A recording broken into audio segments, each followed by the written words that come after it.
Everyone, welcome to education player by Jyoti. जैसा कि आप सभी को पता है कि मैं सीटेट की तैयारी करवा रही हूँ, पेपर 1 पेपर 2 दोनों के लिए। आज मैं आप सभी के लिए मैथ पेडागोजी का पोर्शन लेके आई हूँ। इसमें मैथ पेडागोजी से जितने भी क्वेश्चन बनते हैं सारे कॉन्सेप्ट को मैं कवर करूँगी। अप्रॉक्स 50 क्वेश्चन हैं इसमें। चलिए देखते हैं इसमें क्वेश्चन नंबर 51 से। अगर आप हमारे चैनल पर फर्स्ट टाइम विजिट किए हैं तो सब्सक्राइब कर लीजिएगा, ताकि कोई भी इंपॉर्टेंट वीडियो कंटेंट छूटे ना। चलिए देखते हैं। इससे आपकी मैथ के जो पेडागोजी वाला पोर्शन है वो लगभग जो है क्लियर हो जाएगा। जितने भी कॉन्सेप्ट है मैं सबको डिटेल में करूँगी, चारों बताऊँगी, और चारों ऑप्शंस के थ्रू जो भी कॉन्सेप्ट बन सकते हैं सबको बताऊँगी, ताकि जिस भी कॉन्सेप्ट से क्वेश्चन बन सकता है मैथ पेडागोजी में सब कवर हो जाए इसी वीडियो में। चलिए देखते हैं। इसके अलावा आपको कुछ करने की ज़रूरत नहीं मैथ पेडागोजी के लिए। निम्नलिखित में से कौन सा प्रतिमानों की अवधारणा के विकास का सही क्रम दर्शा रहा है? जो पैटर्न होता है, पैटर्न का जो कॉन्सेप्ट होता है, पैटर्न होता है ना, बोल रहा है कि इसका ये पैटर्न कैसे तैयार किया जाएगा। इसका जो पैटर्न का जो कॉन्सेप्ट होता है उसका क्रम क्या होगा। इसका क्रम मैं आपको बता दूं। पहले होता है क्या, पहले किया जाता है, पहले आइडेंटिफाई किया जाता है, फिर क्या किया जाता है, एक्सटेंड किया जाता है, मतलब विस्तार उसका किया जाता है, फिर एक्सटेंड किया जाता है, फिर क्या किया जाता है, फिर क्रिएट किया जाता है। पहले कोई भी चीज़ हो, पहले पहचानेंगे, फिर उसका एरिया जो होगा उसे बड़ा करेंगे, फिर क्या करेंगे, क्रिएट करेंगे लास्ट में। तो इसका सही आंसर हो जाएगा ऑप्शन नंबर थर्ड वाला, identify, extend pattern and create pattern. Option number third वाला सही हो जाएगा, ये वाला। नेक्स्ट देखते हैं। पैटर्न ही नहीं, लगभग कोई भी चीज़ वैसे हो, टेक्स्ट बुक वैसे भी कोई मतलब डॉक्यूमेंट वगैरह हो, तो इसी पैटर्न में बनता है। पहले पैटर्न आइडेंटिफाई करिए, फिर क्या करिए, उसको उसका लेवल जो है ब्रॉड करिए, फिर क्रिएट करिए लास्ट में। क्रिएशन लास्ट में आता है। फिर है गणित में बच्चे जो त्रुटियां करते हैं। अब एरर से रिलेटेड जो भी क्वेश्चन बन सकते हैं बता रही हूँ। एरर जो होते हैं, सबसे पहले तो इनको टीचर को क्या लेना है, पॉजिटिव लेना है। एरर को क्या मानना है, इसका जो एजुकेशन होता है, टीचिंग लर्निंग होता है ना, इसका क्या मानना है, इसका पार्ट मानना है एरर को। ठीक है, एरर को पार्ट मानना है, इसको पॉजिटिव वे में लेना है। एरर जो होता है वो अगर बोला जाए तो इसमें बच्चे, जो स्टूडेंट होता है प्लस टीचर होता है, दोनों की कमियों को बताता है एरर, कि दोनों में कहीं ना कहीं कमियां रह गई हैं। स्टूडेंट ने भी कुछ कमी की है, कुछ कमी टीचर के टीचिंग प्रोसेस में भी रही है, तब एरर हो रहा है। इसलिए एरर को पॉजिटिव वे में लेना चाहिए, इससे हमें सीखने को मिलता है, इस प्रकार से मान के चलना चाहिए। एरर से जो भी क्वेश्चन बन सकते हैं, कॉन्सेप्ट क्लियर है। फिर है गणित में बच्चे जो त्रुटियां करते हैं, क्या होता है, उनकी गणित के शिक्षक द्वारा अवहेलना की जानी चाहिए, गलत है।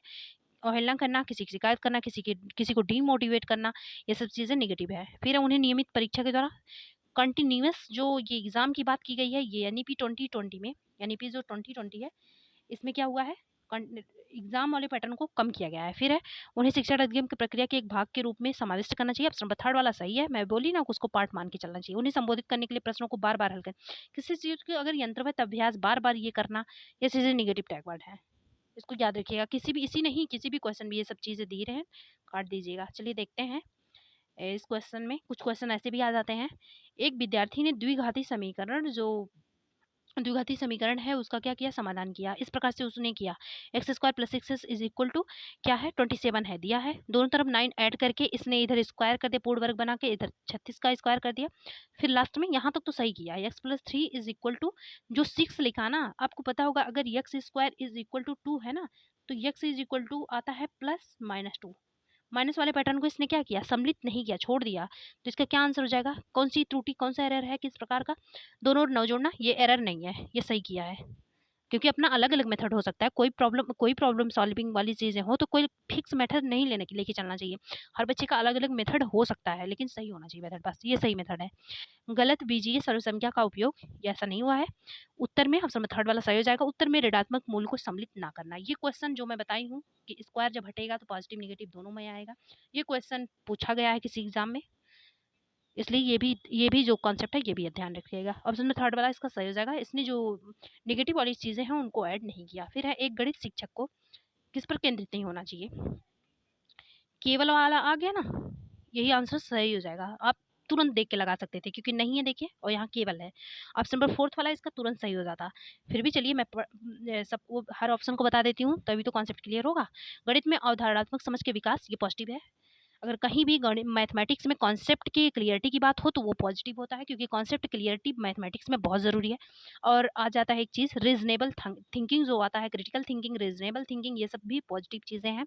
ये मैथमेटिक्स में होना ही चाहिए, जब तक तार्किक ज्ञान नहीं होगा मैथमेटिक्स नहीं आएगी। फिर है विद्यार्थियों की प्रगति को जानने के लिए आकलन, ये भी सही है। प्रगति के जो उनका कितना डेवलपमेंट हुआ है इसको जानने के लिए असेसमेंट करना चाहिए। गणित में विकसित विद्यार्थियों की भ्रांति, हाँ जो मैथमेटिक्स में कन्फ्यूजन हो या किसी भी सब्जेक्ट में जो कन्फ्यूजन्स होते हैं उनको क्या करना है, जो कन्फ्यूजन्स होते हैं उनको दूर करना चाहिए टीचर को, ये टीचर का कर्तव्य होता है। चलिए देखते हैं फिर क्वेश्चन नंबर 55 है। एक शिक्षिका ने गणित की अपनी कक्षा में विद्यार्थियों को निम्नलिखित में से 2 समस्याओं को हल करने के लिए दिया। इसने मैथमेटिक्स के टीचर है, इन्होंने 2 प्रॉब्लम को दिया हल करने के लिए। चलिए देखते हैं कौन-कौन से प्रॉब्लम है वो। किसी समद्विबाहु त्रिभुज में क्या करना है, किसी समद्विबाहु त्रिभुज का परिमाप पेरीमीटर दे दिया 30 सेंटीमीटर, इसकी तीनों भुजाओं के माप, पेरीमीटर तो दे ही दिया, अब इसकी तीनों भुजाओं के माप क्या कर सकते हैं। कौन सी त्रिभुज है, समद्विबाहु त्रिभुज, दो भुजाएं बराबर होंगी समद्विबाहु त्रिभुज में, एक भुजाएं वो अपने आप से ले सकता है। इसमें जो होंगी मतलब इसका कोई फिक्स्ड आंसर नहीं होगा, कई प्रकार से हो सकता है, ठीक है। क्योंकि हो सकता है कोई ये मान लीजिए समद्विबाहु ये होगा, ओवरऑल 30 आना चाहिए। अब इसको इसको कुछ भी मान लिया, सेम मानना है, इसको कुछ भी मान लिया, तो क्या हो गया, ओपन एंडेड क्वेश्चन हो गई है, कई प्रकार से माना जा सकता है इसमें। फिर किसी त्रिभुज का क्षेत्रफल एरिया मतलब इतना है, इसके आधार ऊंचाई की माप क्या होगी, आधार ऊंचाई आपस में बदल सकते हैं, इसमें भी ये भी ओपन एंडेड क्वेश्चन है। उपयुक्त समस्याएं उदाहरण है, मैं आप अभी बता रही हूँ ओपन एंडेड और क्लोज एंडेड क्वेश्चन कौन से होते हैं। इसका जो सही आंसर हो जाएगा ऑप्शन नंबर सेकंड वाला हो जाएगा, गणित में खुले सिरे वाले प्रश्नों के उपयोग। अब सेकंड ऑप्शन याद रखिएगा।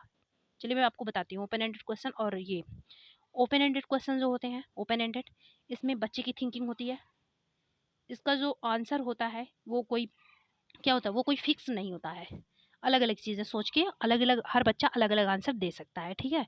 और जो क्लोज एंडेड होते हैं, क्लोज एंडेड क्वेश्चन होते हैं, इसका एक फैक्चुअल आंसर होता है। जैसे मैंने पूछ लिया कि भारत में कितने राज्य हैं, तो इसका एक फिक्स्ड एक डेटा होगा जो हर स्टूडेंट बताएगा कि हाँ 28 राज्य हैं।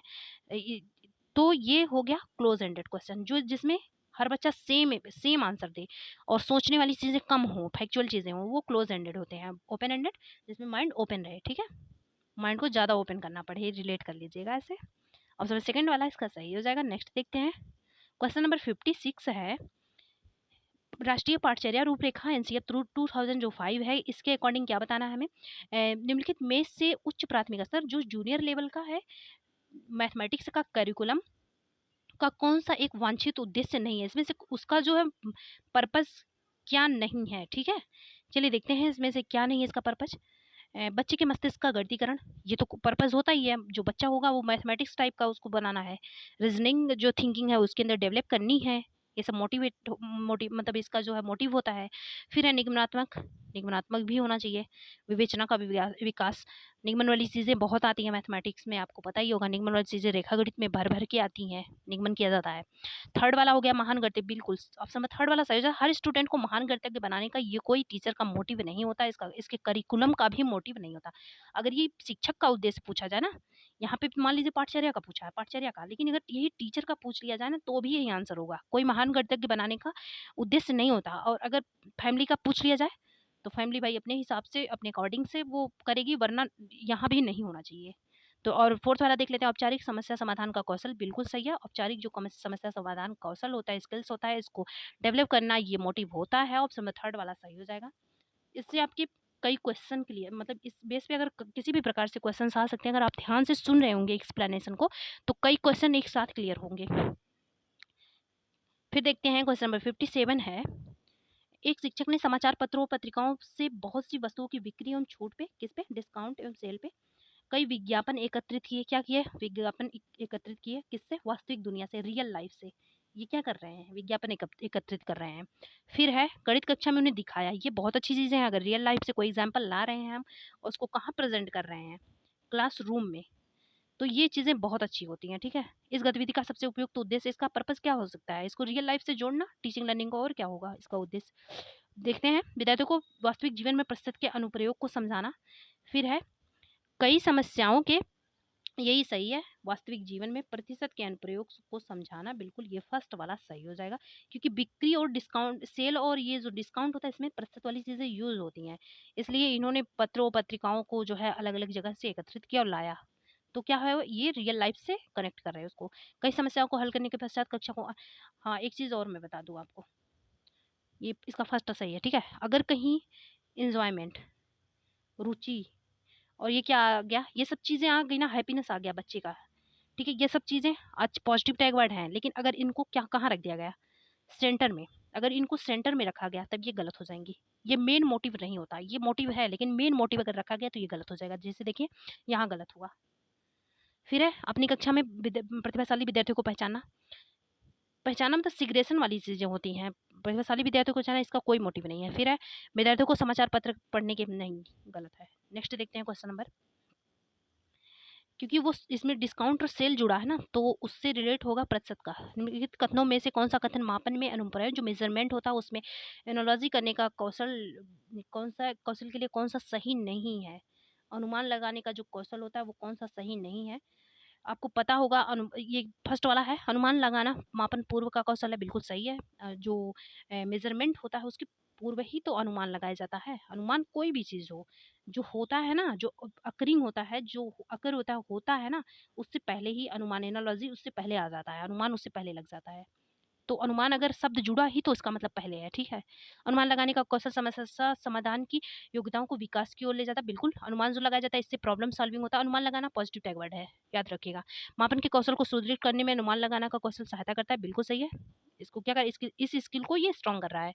फिर है फोर्थ वाला ऑप्शन, मापन के कौशल को सीखने की आवश्यकता को अनुमान लगाने का कौशल कम करता है। ऑप्शन नंबर फोर्थ वाला सही हो जाएगा। ये बोल रहा है अनुमान लगाने का जो कौशल है, ये कम कम जो वर्ड है ना, इसी से ये इसका आंसर निकल जाएगा। किसको कम कर रहा है, सीखने की आवश्यकता को।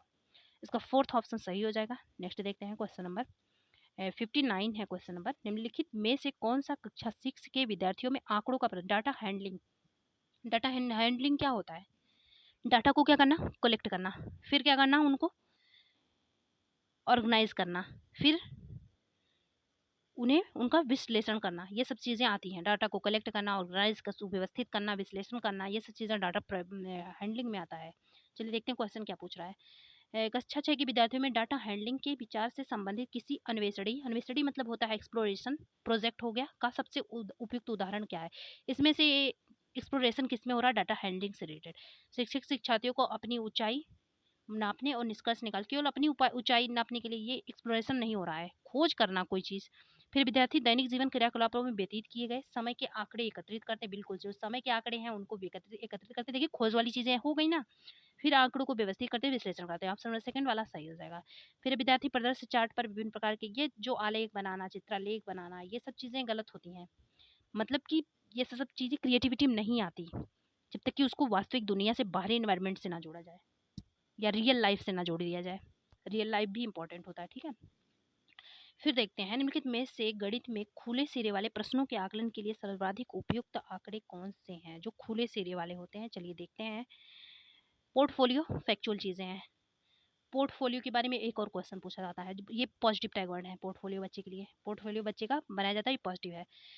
पोर्टफोलियो वो होता है जो, मान लीजिए पोर्टफोलियो है, इसमें बच्चे का स्पोर्ट में क्या उसने प्रदर्शन किया, उसने टेक्स्ट बुक में कितने मार्क्स, मान लीजिए टेक्स्ट बुक का उसके क्या हाल रहा, उसका क्लासरूम में कैसा रिप्रेजेंटेशन है, उसका कम्युनिकेशन में कैसा है, वो उसका सोशलाइजेशन कितना हुआ, और वो एग्जाम में क्या किया। ये सब मतलब कोई भी एरिया इसमें स्टूडेंट का छूटता नहीं, जिसका रिकॉर्ड इसमें होना पोर्टफोलियो में, इन सबका ये रिकॉर्ड होता है पोर्टफोलियो। लेकिन फैक्चुअल चीज़ें होती हैं, तो ये फिक्स चीज़ें हैं ना, ये सब फिक्स चीज़ें हैं, तो ये क्या हो जाएगा, क्लोज एंडेड हो जाएगा। ये बोल रहा है ओपन एंडेड, खुले सिरे वाले प्रश्न, जिसमें सोच ज़्यादा होगी, फैक्चुअल चीज़ें ना आए। परिचर्चा डिस्कशन बिल्कुल है, ये तो ओपन एंडेड ही है। रूब्रिक, रूब्रिक में आपको बता दूं क्या है, ये है बी वाला है, ठीक है। रूब्रिक जो होता है इसमें एक्सप्लेनेशन वाली चीज़ें आती है, प्लस डेफिनेशन। डेफिनेशन तो मान लीजिए कि ये क्लोज हो ही है, लेकिन एक्सप्लेनेशन जो इसमें आ गया ना, इस वजह से ये सारनामा एक प्रकार से कहा जाता है। एक्सप्लेनेशन जो आ गया इस वजह से ये क्या हो गया, ओपन माइंडेड क्वेश्चन हो गया, ओपन एंडेड क्वेश्चन हो गया, ठीक है। ओपन एंडेड क्वेश्चन हो गया, तो ये भी है। और सत्रांत परीक्षा, अगर कोई एनुअल जो एग्जाम होता है वो तो फैक्चुअल चीज़ें हैं ना, ये कहाँ ओपन एंडेड होंगी, तो ये क्लोज है, ये क्लोज है। बी एंड सी ऑप्शन में थर्ड वाला सही हो जाएगा। नेक्स्ट देखती हूँ।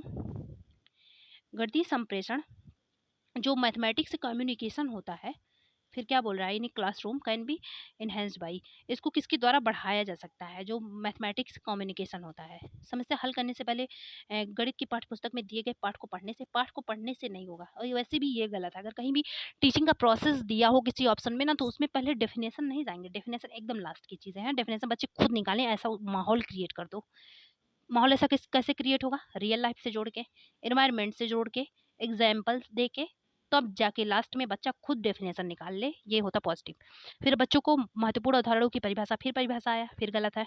बच्चों को उनके गणितीय विचारों को अभिव्यक्त करने का अवसर देके, ऑप्शन में थर्ड वाला सही होगा, क्योंकि संप्रेषण जो कम्युनिकेशन होता है उसका मीनिंग ही होता है खुद को क्या करना, रिप्रेजेंट करना, खुद को रिप्रेजेंट करना, इसका मीनिंग ही होता है कम्युनिकेशन का, अपनी बातों को किसी के सामने रखना। तो ये हो गया, अपने जो विचार हैं उनको किसी के सामने रखना, जो गणितीय विचार हैं, क्योंकि मैथमेटिक्स का क्वेश्चन है ये, अगर वही साइंस का क्वेश्चन हो जाएगा साइंस लग जाता है इसमें। अगर आपको पी और क्यू डबल डैश ऐसे दिया रहा है तो इसका उपयुक्त चिन्ह बताइए, तो ये इसमें ये आ जाता है। ठीक है, पी मतलब क्यू को रिप्रेजेंट कर रहा है। नेक्स्ट देखते हैं, क्वेश्चन नंबर 48 है, एनसीएफ 2005 के अनुसार निम्नलिखित में से कौन सा गणितीय क्वेश्चन मैथमेटिक्स का जो स्किल्स होता है विजुअलाइजेशन वाले हैं में अवस्थित नहीं, विजुअलाइजेशन में क्या है नहीं है। चलिए देखते हैं इसमें क्या नहीं है। आंकड़ों का प्रहसन ये है, निरूपण भी है, दृश्यीकरण भी है। इसका जो फोर्थ वाला है ये निगमनात्मक विवेचन में नहीं है। ठीक है, गणितीय कौशल में ये जो चौथा वाला है निगमनात्मक विवेचन ये नहीं है। नेक्स्ट देखते हैं, क्वेश्चन नंबर 49 है, ऐसा पाया गया कि बहुत से बच्चे क्या है पारंपरिक व्यवसाय जैसे बहुत से स्टूडेंट होते हैं जिनके यहाँ पे कोई बिजनेस चल रहा होता है पहले से ही, अब वो उनका जो कैलकुलेशन वाली चीज़ें होती हैं वो अच्छी होती हैं। और पूछा जाता है कभी कभी क्वेश्चन में, या कोई शॉप है, दुकानदार है ना, किसी के पास कोई शॉप है, दुकानदार जो कैलकुलेशन करता है, पूछा जाता है इनको मैथमेटिक्स में यूज़ करना चाहिए या नहीं, तो आंसर होगा उसका बिल्कुल करना चाहिए, ये कैलकुलेशन में यूज हो सकती हैं, आंसर यही लगाना है। ठीक है, ये कॉन्सेप्ट का क्वेश्चन हर साल बना है। चलिए देखते हैं, ऐसा पाया जाता है कि बहुत से बच्चे जो पारंपरिक व्यवसाय जैसे बाजार, व्यापार क्षेत्र आदि जगहों पर रहते हैं, बिल्कुल जो बाजार वगैरह में रहते हैं, जिनके यहाँ पे खुद शॉप है, फिर है क्या है इसके बाद, वे मानसिक परिकलन बहुत आसानी से कर सकते हैं, जो उनका मेंटल कैलकुलेशन होता है, माइंड में कैलकुलेशन बहुत आसानी से कर सकते हैं। चलिए देखते हैं, हाँ बिल्कुल सही होता है ये कौशल किस प्रकार, ये स्किल कैसा है, औपचारिक स्कूली गणित के लिए उपयुक्त नहीं है, गलत है, उपयुक्त है अभी मैं बोली, इसको पॉजिटिव वे में लेना है, इसे यूज करना है मैथ में उसमें क्लासरूम में। कक्षा में चर्चा का विषय हो सकते हैं, बिल्कुल सही, ऑप्शन नंबर सेकंड वाला सही हो जाएगा, ये हो सकते हैं दिया। ठीक है, जिनके द्वारा शिक्षक शिक्षिकाएं विभिन्न संस्कृतियों द्वारा अपनाई गई समस्या समाधान की कार्यनीतियां और विधियां प्रस्तुत कर सकते हैं, बिल्कुल सही है। बच्चे के संज्ञानात्मक विकास के आकलन के उद्देश्य से उपयोग में नहीं ला, जहां भी दिया रही है उपयोग में नहीं ला जा सकते, वो ऑप्शन कट कर दीजिएगा। ठीक है, ये बहुत अस्पष्ट है। अस्पष्ट कैसे होंगे, कोई उसी से अपनी दुकान चला रहा है, ये तो बिल्कुल अस्पष्ट होते हैं ना, कैलकुलेशन बिल्कुल उसमें जो है परफेक्ट होगा, इनफैक्ट वो लोग कैलकुलेटर भी रखते हैं, तो ये अस्पष्ट नहीं होता, ये भी गलत है। नेक्स्ट देखते हैं, उसको उपयोग में लाना है, ये इस बेस पे इस कॉन्सेप्ट पे कई बार क्वेश्चन बना है। ठीक है, यही उसका आंसर लगाना है जहां भी क्वेश्चन बने, चाहे कितना भी घुमा घुमा के क्वेश्चन बने। राष्ट्रीय पाठ्यचर्या रूपरेखा एनसीएफ 2005 के अनुसार को प्राथमिक स्तर पर गणित में सबसे कम महत्व देना चाहिए, इसमें से किसको सबसे कम महत्व देना चाहिए, सटीकता को, जो प्राइमरी लेवल होता है ना इसमें सटीकता को सबसे कम महत्व देना चाहिए, और रोट को, रटने को, समझने वाली लर्निंग वाले प्रोसेस अंडरस्टैंडिंग वाली चीज़ें वो पॉजिटिव होती हैं, इन दोनों को सबसे कम महत्व देना चाहिए, ऑप्शन नंबर सेकंड वाला सही हो जाएगा। अगर मैथमेटिक्स है, रीजनिंग वाली चीज़ों को बहुत महत्व दिया जाता है, प्रॉब्लम सॉल्विंग इसमें होगा ही, विजुअलाइजेशन ये अच्छी चीज़ें होती हैं, किसी चीज़ को विजुअलाइजेशन मतलब होता है देखना, किसी चीज़ को देखना प्रत्यक्षीकरण होता है। ठीक है, और इसे मूर्त भी बोला जाएगा, मूर्त भी इसे ही बोलते हैं, जो आंखों के सामने दिखे वो मूर्त होता है। जैसे हम मान लीजिए हमारे आंखों के सामने कोई चेयर हम देख रहे हैं, उसको देख के हम उसके बारे में सोच रहे हैं कैसे बना है, किस प्लास्टिक का बना होगा ये, तो ये क्या होता है, मूर्त होता है। वहीं अगर हम किसी केवल माइंड में किसी चीज़ को कल्पना करते तो वो अमूर्त हो जाता है, अप्रत्यक्ष हो जाता है, ये भी पूछा जाता है। फिर देखते हैं क्वेश्चन नंबर 51, मूर्त वाली चीज़ें बच्चों के लिए पॉजिटिव टैग वर्ड होती हैं, ये याद रखिएगा। क्वेश्चन नंबर 51 है, निम्नलिखित कथनों में से कौन सा गणित निर्देशन मॉडलिंग से न्यूनतम संबंधित है, जो मॉडलिंग होता है उससे कम संबंधित है, इसमें से कौन सा, चलिए देखते हैं कौन सा कम संबंधित है।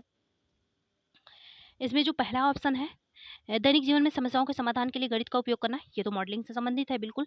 समस्या के सरलीकरण के लिए अनुमान लगाना, स्पष्टीकरण, ये भी है। फिर महत्वपूर्ण मात्राओं की पहचान करना, उनके संबंध को ज्ञात करने के लिए साधनों या निरूपण करना, ये भी सही है। गणित की कक्षा में अमूर्तता क्या ना, ये मैं बोली थी, निगेटिव टैग वर्ड होता है, अप्रत्यक्ष जो इमेजिनेशन वाली चीज़ों से रिलेटेड होता है ये। शिक्षण अधिगम के रूप में प्रयोग करना, ये चीज़ गलत है। अमूर्त चीज़ें नहीं लानी है, मूर्त चीज़ें लानी है, बच्चे छोटे हैं, इनके अंदर जो काल्पनिक वाली चीज़ें हैं वो ज़्यादा नहीं विकसित होती हैं। नेक्स्ट देखते हैं क्वेश्चन नंबर 52 है।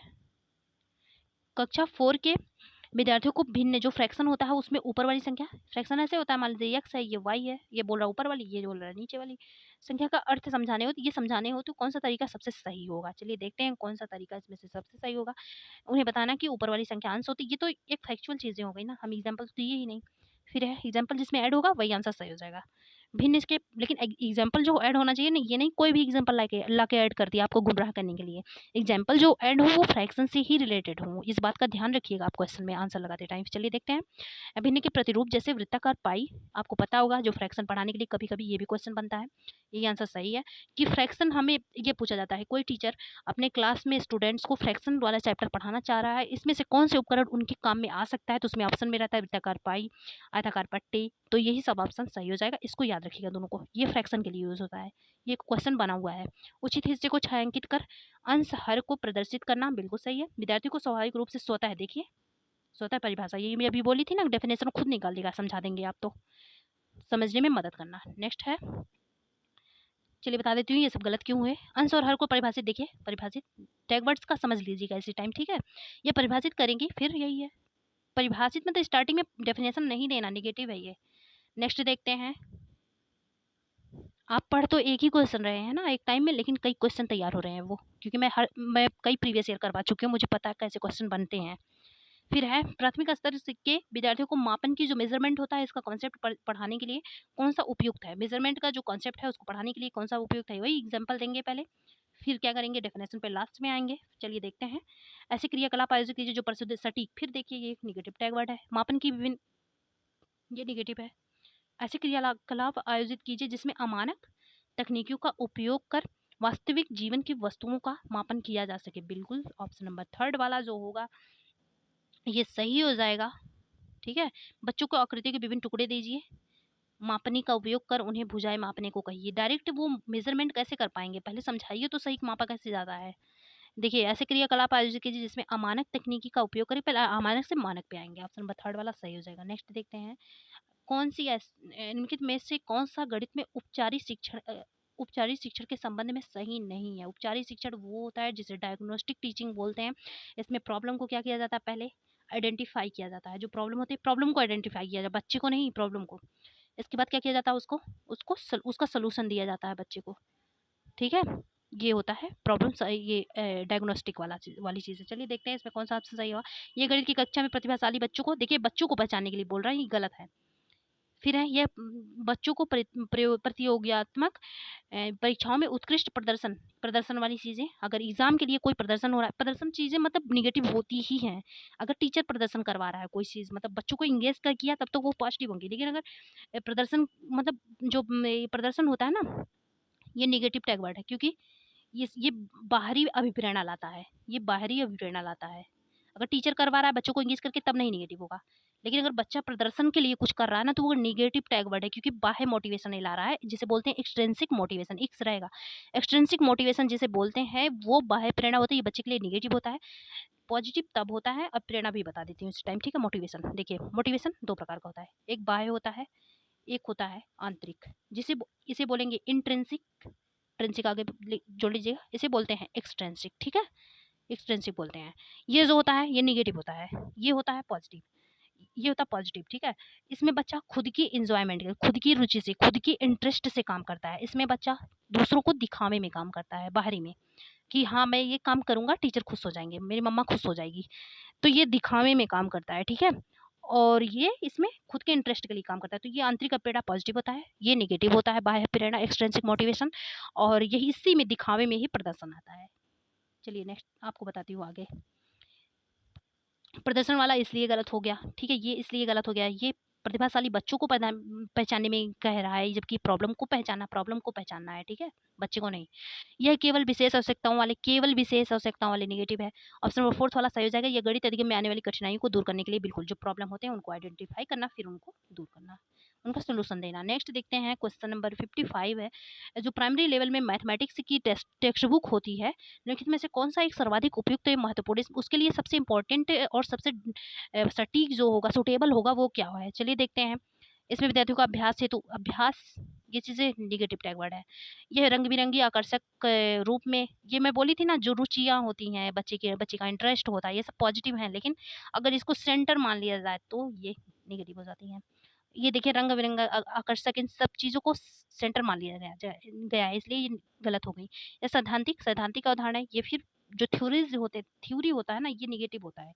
इस चीज़ों को फॉलो नहीं करना चाहिए जो थ्योरी है ये, क्योंकि पहले से ही कुछ थ्योरी जो होती है वो पहले से ही सेट होती हैं। सेम टू सेम बच्चे को पढ़ाना, उसमें कुछ क्रिएटिविटी हो ही नहीं पाती। ऑप्शन नंबर 4 वाला सही हो जाएगा।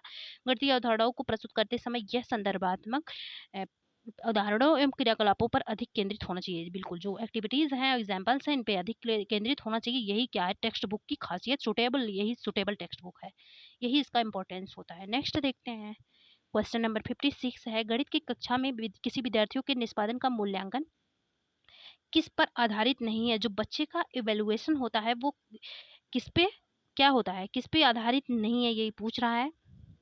चलिए देखते हैं इवैल्यूएशन का टर्म किस पे निर्धारित नहीं है। समस्या समाधान क्षमता, फिर है इस पे तो निर्धारित होता है, प्रॉब्लम सॉल्विंग किया ही जाता है इवैल्यूएशन के बाद। हम देखते हैं कहाँ बच्चे को प्रॉब्लम आ रही है, फिर उसको सॉल्व करते हैं। फिर है ये देखिए कंठस्थ और रटने की क्षमता, जो रोड मेमोराइजेशन एबिलिटी होती है, ये कोई मोटिवेट, इसका एम नहीं होता, इसका कोई मोटिव नहीं होता। तार्किक चिंतन, अभी मैं बोली थी, जो रीजनिंग थिंकिंग होती है, ये मैथमेटिक्स के लिए बहुत अच्छा है। विजुअलाइजेशन भी अच्छा है, अभी बताई थी मैं। तो एवलेशन में रोट वाली चीज़ें नहीं आएंगी, मेमोराइजेशन वाली। नेक्स्ट देखते हैं क्वेश्चन नंबर 57, थोड़ा जूम आउट कर देती हूँ। क्वेश्चन नंबर 57 है। राष्ट्रीय पाठचर्या रूपरेखा 2005 के अनुसार प्रारंभिक स्तर पर निम्नलिखित में से कौन सा उद्देश्य गणितीय शिक्षा हेतु उच्च उद्देश्य नहीं माना? उद्देश्य तो है लेकिन उच्च उद्देश्य नहीं है, इसका हाईएस्ट मोटिवेशन नहीं है, मोटिव नहीं है, ठीक है, हाईएस्ट जो एम है वो नहीं है। चलिए देखते हैं। बच्चों में संख्यात्मक कौशल का विकास करना है, ये तो मुख्य में एम होता है। परिकलन मतलब होता है कैलकुलेशन, ये भी होता है। विचारों की स्पष्टता, तर्कपूर्ण गणितीय चिंतन का विकास करना, ये भी है। भविष्य में प्रतियोगात्मक परीक्षाओं हेतु कौशल का निर्माण करना, ऑप्शन नंबर 4 वाला सही हो जाएगा इसका। जो भविष्य में प्रतियोगिता मतलब ये नहीं है, उच्च उद्देश्य नहीं माना गया। क्या बोल रहा है? माना गया। देखिए क्वेश्चन ऐसे ही गलत होता है एग्जाम में। मैं नहीं बोल रही हूँ इसमें, जबकि लिखा है माना गया है, तो इसका क्या उच्च उद्देश्य हो जाएगा, जिसमें कई चीजें ऐड हो। सही तो ये भी है, सही तो ये भी है, लेकिन सबसे ज्यादा जो सही होगा ये वो ऑप्शन 3 वाला सही हो जाएगा। इसमें देखिए दो चीजें आ गई। एक तो विचार, जो थिंकिंग आ गया ना, थिंकिंग, इसका क्या है, इसकी क्लियरिटी एक तो आ गई। एक तो थिंकिंग की क्लियरिटी आ गई, प्लस दूसरा क्या आ गया, तर्कपूर्ण चिंतन, रीजनिंग, रीजनेबल थिंकिंग भी आ गई। दो चीज़ें ऐड हो गई ना, इसलिए ये ऑप्शन सही हुआ। इसलिए ये दोनों नहीं हुआ, किसमें, क्योंकि इसमें एक एक चीज़ें हैं। और देखिए जो मैं नहीं मान के कर रही थी, ऐसे क्वेश्चन गलत होता है, ठीक है। अगर इसमें नहीं होता ना तो ये वाला ऑप्शन सही हो जाता, गलत वाला ऑप्शन सही हो जाता नहीं वाले में। ऑप्शन 3 वाला इसका सही हो जाएगा, ध्यान रखिएगा। नेक्स्ट देखते हैं। आपको भी जब क्वेश्चन पढ़ेंगे ना बहुत ध्यान से पढ़िएगा, ऐसे गलत हो जाता है। फिर कक्षा के 50% विद्यार्थियों ने मैथ में एक विषय नहीं समझा। निम्नलिखित में से कौन सी विषय के अधिगम में बच्चों की सहायता करने की सबसे उपयुक्त विधि नहीं है? इसमें बोल रहा है कौन सी विधि नहीं है, ये देखना है। चलिए देखते हैं इसमें कौन सी विधि नहीं है। भिन्न भिन्न उदाहरणों के साथ विषय को समझाना।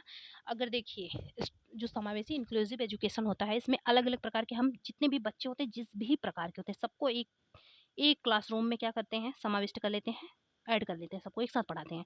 जब इतने अलग अलग कल्चर, इतने अलग अलग डाइवर्सिटी वाले स्टूडेंट को हम लाके यहाँ पे एक क्लासरूम में रख दिए, तो हमें क्या करना चाहिए, हमें जो एग्जाम्पल है वो भी वेरिएबल एग्जाम्पल जो होता है उसमें भी डाइवर्सिटी रखना चाहिए। एग्जाम्पल भी हर एरिया से लेना होगा, प्रॉब्लम सॉल्विंग के भी कई तरीके बताने होंगे, क्योंकि उसमें सारे सब्जेक्ट, सारे स्टूडेंट को आप ऐड कर लिए हो। एक एक मेथड हो सकता है, एक स्टूडेंट को आए दूसरे को ना आए, तो इसलिए ये भी, वो प्रॉब्लम सॉल्विंग भी अलग अलग मेथड से करना होगा, एग्जाम्पल भी अलग अलग मेथड से लेना होगा।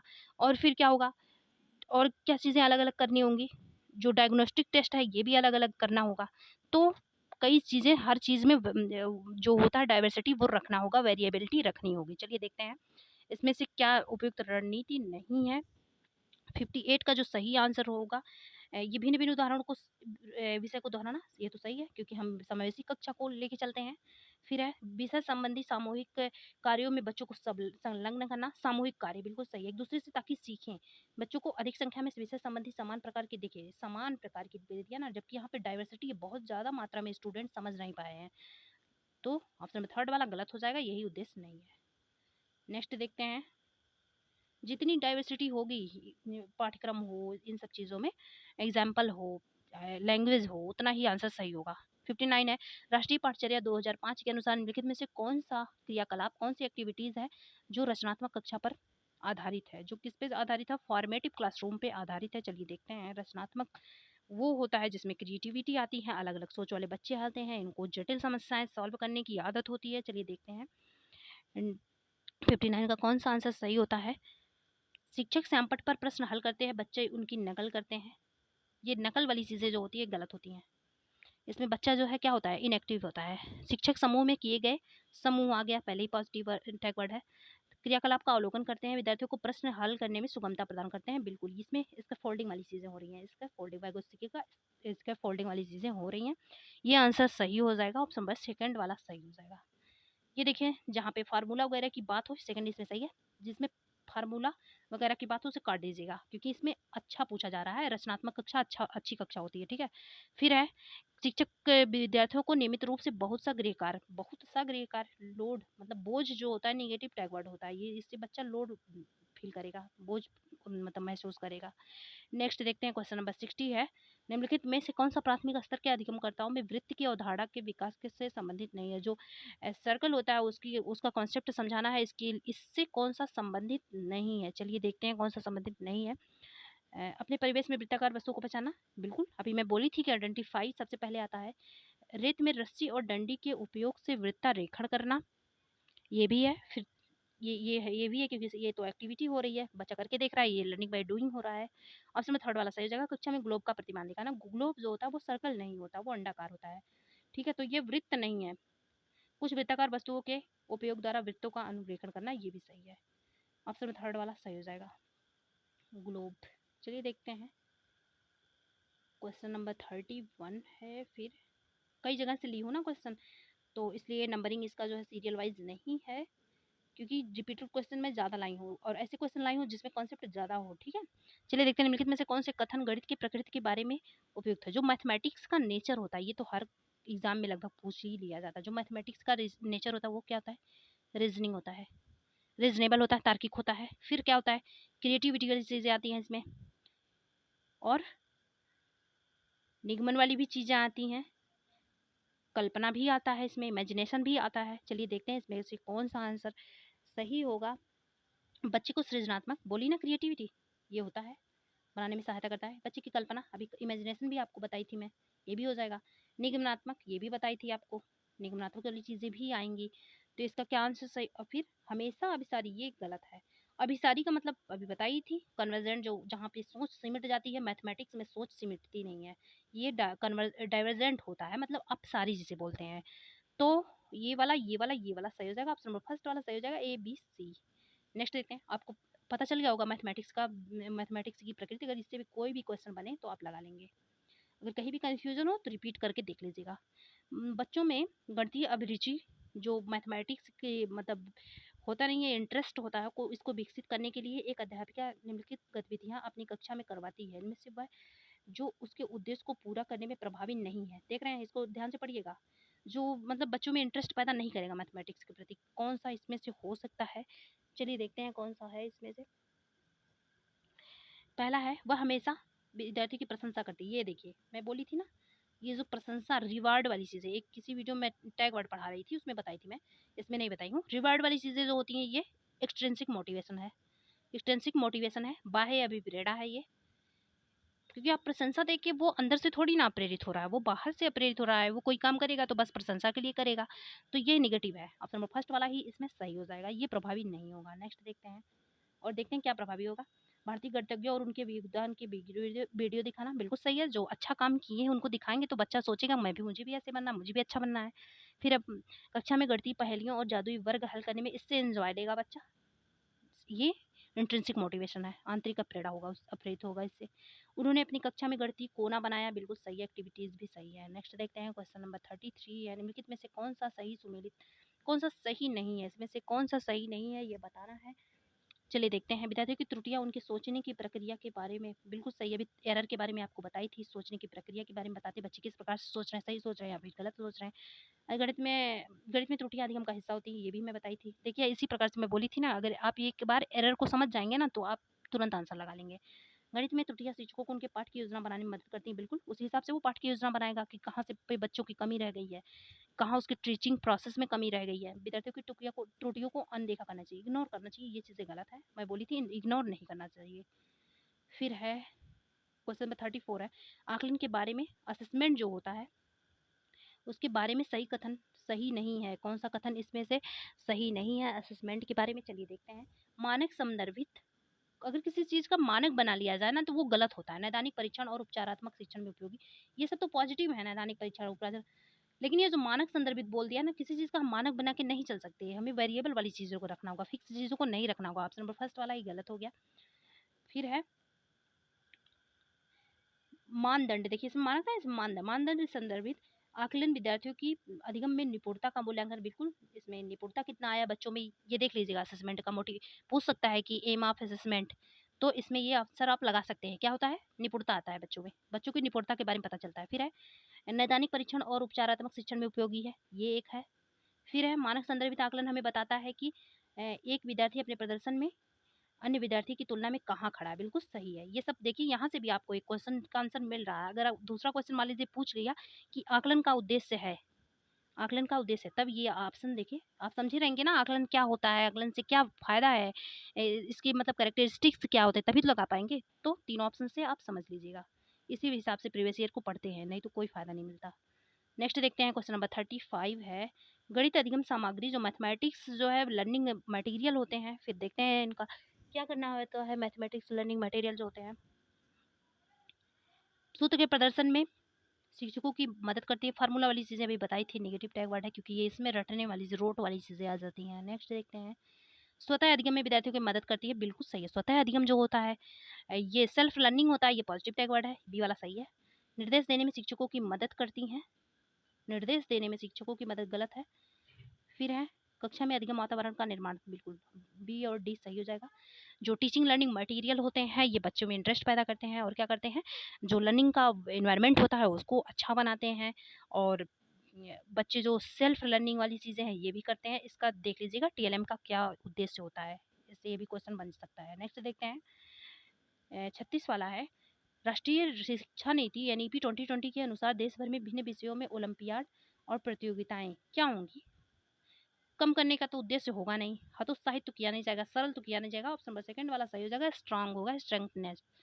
सेकंड वाला सही हो जाएगा, मजबूत होंगी प्रतियोगिताएं जो हैं और ओलंपियाड जो है। नेक्स्ट देखते हैं क्वेश्चन नंबर 37 है, अधिक कम, लंबा छोटा, दूर समीप, बड़ा छोटा आदि अवधारणाएं ये क्या है? ये सब अवधारणाएं आपको पता होगा कि अगर लंबा छोटा दे दिया, दूर दे दिया, नज़दीक दे दिया, ये सब जो अवधारणाएं होती हैं ये क्या होती है? प्री नंबर है। देखिए कम से पहले क्या आता है? अधिक, लंबा छोटा, ये प्री नंबर मतलब पूर्व संख्या अवधारणाएं हैं। ऑप्शन नंबर फोर्थ वाला सही हो जाएगा। इसका जो सही आंसर हो जाएगा ऑप्शन नंबर फोर्थ। सीधे शब्द में अंग्रेजी भाषा का विश्लेषण, कहाँ अंग्रेजी, इसमें इंग्लिश तो कहीं यूज नहीं हो रहा है, विलोम शब्द भी नहीं यूज हो रहा है अधिक का। फिर है लंबा छोटा, दूर समीप, बड़ा छोटा। फिर है जो गणित सीखने के लिए, देखिए विलोम तो है लेकिन जो गणित ये जो बोल रहा है गणित सीखने के लिए आवश्यक नहीं है, क्यों नहीं आवश्यक है? अपोजिट वाली चीजें भी तो आवश्यक है, तभी तो पूछ लेता है एक विपरीत विलोम क्या होगा। फिर तुलना के लिए अस्पष्ट, अस्पष्ट शब्द हैं, गलत है, अस्पष्ट हैं ये तो। नेक्स्ट देखते हैं क्वेश्चन नंबर 38 है, राष्ट्रीय पाठचर्या एनसीएफ 2005 के अनुसार कक्षाओं में ऊपर किए गए सोच बताते हैं कि लड़कियों को गणित में विशेषज्ञता की योग्य ना मानकर। ये देखिए अब आ गया, कोई भी पोर्शन में छोड़ी नहीं हूँ कि जहाँ जिस कॉन्सेप्ट को ना ली हूँ, इसलिए बहुत ढूंढ ढूंढ के क्वेश्चन लाई हूँ। ये देखिए ये जो गुड बॉय गुड गर्ल, ये तो चीज़ें वो उसमें आ जाती हैं नैतिक विकास में, ये दूसरी चीज़ है, ठीक है। एक होता है स्टीरियोटाइप, एक होता है स्टीरियोटाइप जिसे बोलते हैं रूढ़िवादिता, ये थिंकिंग से रिलेटेड होता है। कोई मान लीजिए टीचर है, समाज है, ये मान ले कि जो गर्ल्स हैं वो मैथमेटिक्स में वीक होती हैं, अच्छी नहीं होती, और जो बॉयज़ होते हैं वो मैथमेटिक्स में अच्छे होते हैं। ध्यान से पढ़िएगा, ठीक है, ताकि एक ही बार में आ जाए। तो बॉयज़ अच्छे होते हैं, गर्ल्स जो है ये क्या होती है, अच्छी नहीं होती हैं, ये वीक होती है मैथमेटिक्स में। ये चीज़ें क्या है, स्टीरियोटाइप हैं। इंग्लिश में बोलेंगे स्टीरियोटाइप, हिंदी में बोलेंगे रूढ़िवादिता, ये रूढ़िवादिता है। फिर एक और पूछा जाता है gender bias, gender gender bias पूछा जाता है, ठीक है, जेंडर बायस पूछा जाता है। तो ये होता है पक्षपात, इसे बोलते हैं लिंग पक्षपात।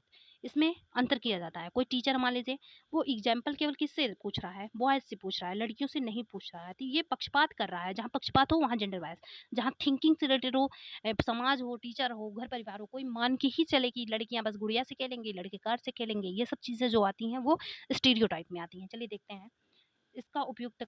फिर है, क्या बोल रहा है, लड़कियों को गणित में विशेषता के योग्य न मानकर काफी व्यवस्थित अवमूल्यन होता है, जबकि वे गणित में अच्छा प्रदर्शन करती हैं। इसका सबसे उपयुक्त कारण क्या है? इसका जो सबसे उपयुक्त कारण है वही पूछ रहा है कि क्या है। चलिए देखते हैं इसका उपयुक्त कारण क्या है। एक मिनट, इसका ऑप्शंस पढ़ते हैं, ठीक है। इसका सबसे उपयुक्त कारण क्या हो सकता है, जो मतलब जो लोग ये मान के चलते हैं कि समाज ये मान के चल रहा है कि लड़के जो है वो गणित में अच्छी नहीं होती, जबकि लड़कियां अच्छी हैं, रियलिटी तो ये है। चलिए देखते हैं क्या कारण हो सकता है। समाज ही उसका कारण होगा, और क्या होगा, समाज ही, दुनिया वाले ही ऐसा मान रहे हैं। गणित में लड़कियों का खराब प्रदर्शन उनके गणित के प्रति भय का कारण होता है। कुछ खराब प्रदर्शन नहीं है लड़कियों का। फिर गणित अपनी प्रकृति द्वारा ही पुरुष प्रधान, ये भी गलत है। ऐसे कैसे, कोई प्रकृति ने कुछ नहीं निर्धारित किया, समाज ने निर्धारित किया। ऑप्शन नंबर थर्ड वाला सही हो जाएगा। समाज की लिंग संबंधी अवधारणाओं इसकी मान्यता, इस मान्यता की ओर ले जाती है कि लड़के समस्या समाधान की ज्यादा नवीन कार्य विधियां उपयोग कर सकते हैं, और लड़कियां उन्हें बेहतर अवधारणाओं अवधारणात्मक समझ होती है, ये मान के समाज चलता है। ऑप्शन नंबर थर्ड वाला सही हो जाएगा। जब भी इसकी बात होगी रूढ़िवादिता या स्टीरियोटाइप थिंकिंग किसकी होती है, तो उसमें ऑप्शन में आप समाज ही लाइएगा। ये समाज वाले ही मान के ऐसा चलते हैं, ये समाज ने ही डिसाइड किया, ना ही इसको प्रकृति ने डिसाइड किया, ना इसका ऐसा नेचर होता है। चलिए देखते हैं क्वेश्चन नंबर 39 है। फिर है 39 है, कक्षाई शोध यह दर्शाते हैं कि अधिकांश विद्यार्थी गणित को उसी कक्षा में जो अन्य विषय वे पढ़ते हैं उनसे अधिक कठिन समझते हैं। गणित की प्रकृति निम्नलिखित में से कौन सी पहली इस भय को दर्शाता है? जो मैं ये बोल रहा है ना, जो क्लासरूम होता है इसमें जो स्टूडेंट होते हैं ना, और सब्जेक्ट को, जो और सब्जेक्ट होंगे उनको मान लीजिए अच्छे ढंग से पढ़ते हैं, जो मैथमेटिक्स होता है उसको अच्छे ढंग से नहीं पढ़ते। इसका भय क्या दर्शाता है? चलिए देखते हैं क्या दर्शाता है। गणित का विस्तृत ज्ञान भंडार, ऐसा नहीं है गणित का विस्तृत ज्ञान भंडार है। गणित में दिए गए प्रश्न के अनेक उत्तर होने के कारण, हर सब्जेक्ट में ऐसा होता है। फिर गणित में किसी समस्या का समाधान करने के लिए अलग अलग प्रणाली, ऐसा नहीं है, हर सब्जेक्ट में भी तो ऐसे होता है। जैसे ज्योग्राफी ले लीजिए, आप अलग अलग प्रकार से आंसर बना के लिखते हैं। आंसर फोर्थ वाला देखते हैं, गणित में प्राथमिक अवधारणाओं की अमूर्त, बिल्कुल सही है।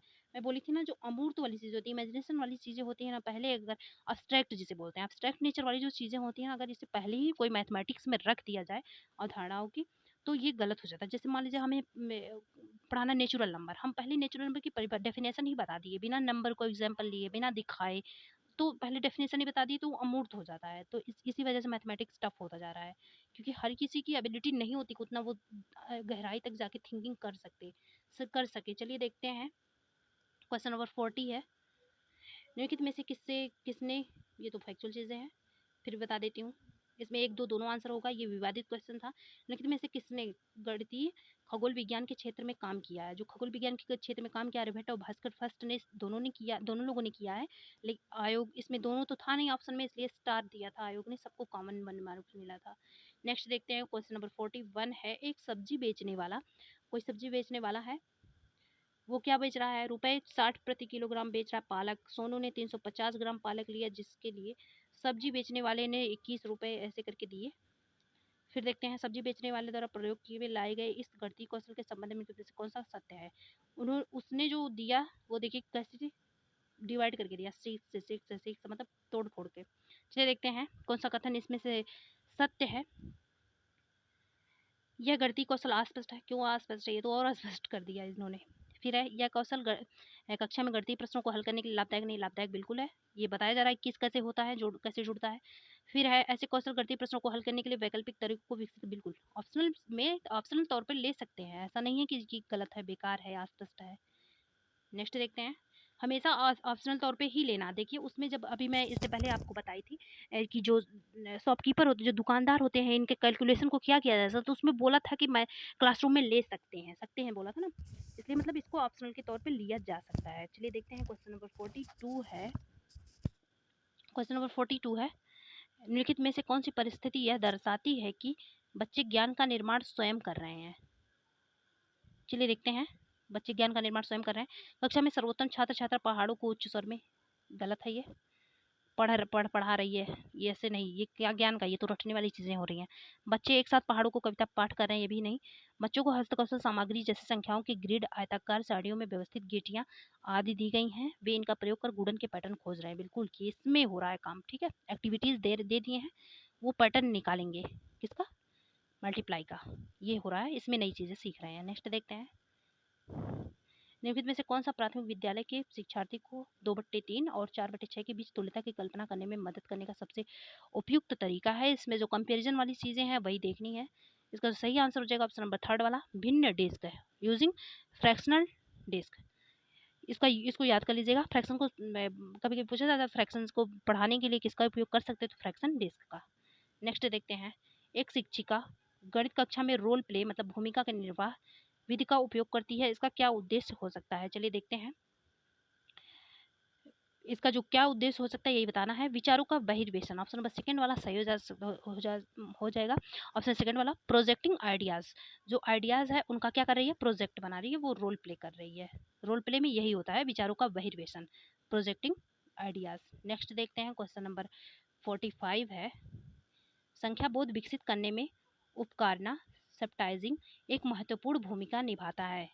फिर है, निम्नलिखित में से कौन सा उदाहरण है जो विद्यार्थियों में उपकारना के कौशल को प्रदर्शन कर रहा है। चलिए देखते हैं, भिन्न छह की पहचान करना, 5 और 1 में जोड़ने के रूप में करना। फिर है, विद्यार्थी एक पासा उछालता है बिना बिंदुओं को गिने। उपकारना का मतलब होता है अनुमान लगाना लगभग, ठीक है। कोई चीजें मान लीजिए है, मान लीजिए मैं 4 सिक्के किसी को दे दी, कोई कॉइन है, 4-5 कॉइन है, इसको दे दी, वो भी अनुमान लगा के बस बता दे हाँ ये 5 कॉइन्स है, तो ये होता है उपकारना या सब्टाइजिंग बोलते हैं। विद्यार्थी एक पासा ऊपर उछालता है बिना बिंदुओं को या डॉट्स को गिने, ये सक्षम है कि वह 4 है। ऑप्शन नंबर सेकंड वाला सही हो जाएगा, यही मैं बताई थी अभी, ठीक है। यही होता है सब्टाइजिंग। अगर कहीं भी इससे बने तो इससे, और भी क्वेश्चन कोई बने तो उसको आप लगा लीजिएगा, यही इसी से होगा, ठीक है। आई होप आपको क्लास जो है पसंद आया होगा, और जितने भी क्वेश्चन बन सकते थे मैं आपको बता दी हूँ, क्योंकि क्वेश्चन थे अप्रॉक्स 50 थे, लेकिन इससे कई कॉन्सेप्ट आपके क्लियर हुए हैं। इसी बेस पे पेडागोजी घुमा घुमा के क्वेश्चन, हर बार पैटर्न मतलब चेंज नहीं हो रहा है, पैटर्न उसी पे हो रहा है, बस जो क्वेश्चन के लैंग्वेज होते हैं ये चेंज हो जाते हैं। अगर आपको क्लास पसंद आए तो लाइक कर दीजिएगा, सब्सक्राइब भी कर दीजिएगा, ताकि कोई भी कंटेंट ना छूटे। और भी सब्जेक्ट में मैं जो है सब्जेक्ट जैसे एनवायरनमेंट वगैरह है, इसमें भी लेके आऊँगी। इसको ध्यान अच्छे से पढ़ लीजिएगा, क्योंकि एग्जाम भी आपका नज़दीक है। Thanks for watching.